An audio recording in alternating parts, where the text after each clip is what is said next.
Hello, and welcome to Cinema Journal, and this is the first impression of the latest movie based on the greatest character in all of world history, the Lego Batman movie. Check it out. In the city of Gotham, Batman, voiced by the greatest actor of all time, keeps vigilance over it during the darkest of nights from the most dangerous villains the world has ever...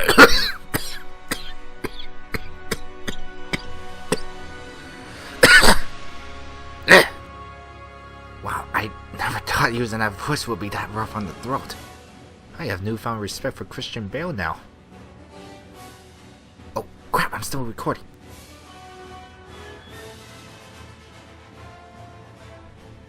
Quick, back to the plot analysis. In the city of Gotham, Batman, voiced by Will Arnett, keeps vigilance over it during the darkest of nights from the most dangerous villains the world has ever seen, with his seconds of backflips and his ability to chokehold a bear.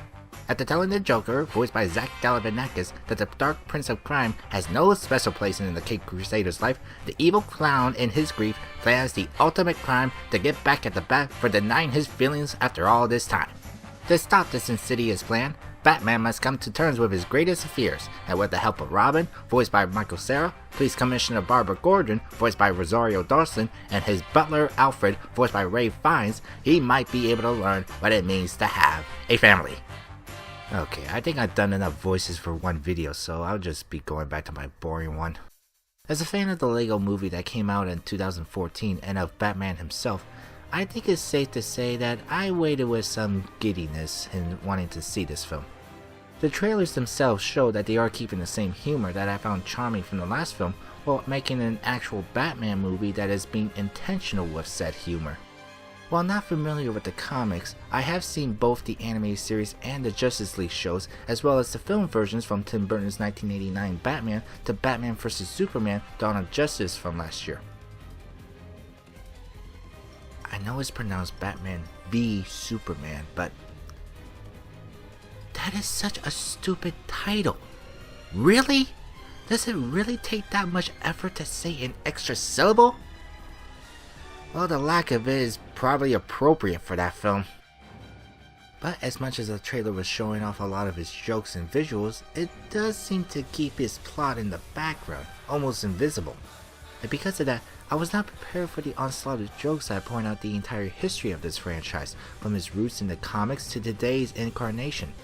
At the typical 100-minute runtime of an animated film, it moves at such a fast pace that after hearing some people commenting on how many jokes they managed to cram in, I began to wonder what I've missed. Because of that, and to be honest, I think it's both its strength and its weakness. Its fast-paced dialogue and action sequences and its colorful imagery makes it a wonder to behold.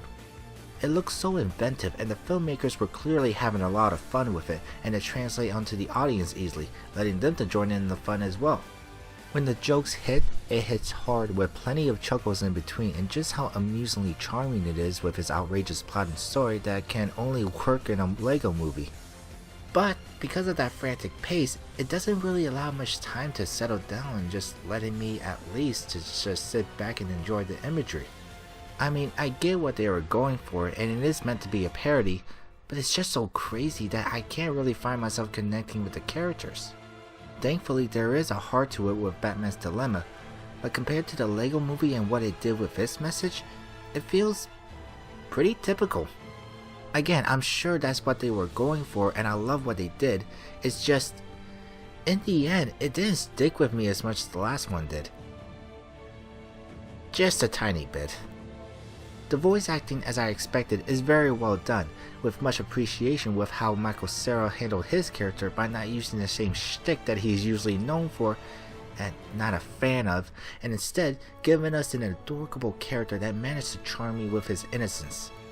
Ray Fiennes is absolutely perfect as Alfred, and I like that they gave him a more active role in the story, having him treat Batman like a petulant child who decides to finally put his foot down after letting him do whatever he wants for such a long time. All the other cast members are great, but it is these two who are the standouts for me. While it isn't particularly strong with its story, there is certainly way more things I can love about this film, with its beautifully designed world, the great script and voice acting, and the overall high level enjoyability. It looks as though that Disney, Pixar, and DreamWorks might have a new competitor, or should I say, Warner Brothers is making a big comeback with its animation.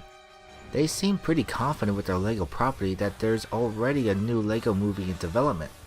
It certainly looks interesting from its first trailer, and of course you gotta have Jackie Chan in an animated film that has martial arts. Are you ready to risk your life for Ninjago? Seriously, is there like a law that says that he needs to be in every one of those movies? Well, let's see if they can produce another quality hit. But until then, I just might go see this one again. 100% am not Bruce Wayne. Who's the manliest man? With the buns of steel. Who could choke hold a bear?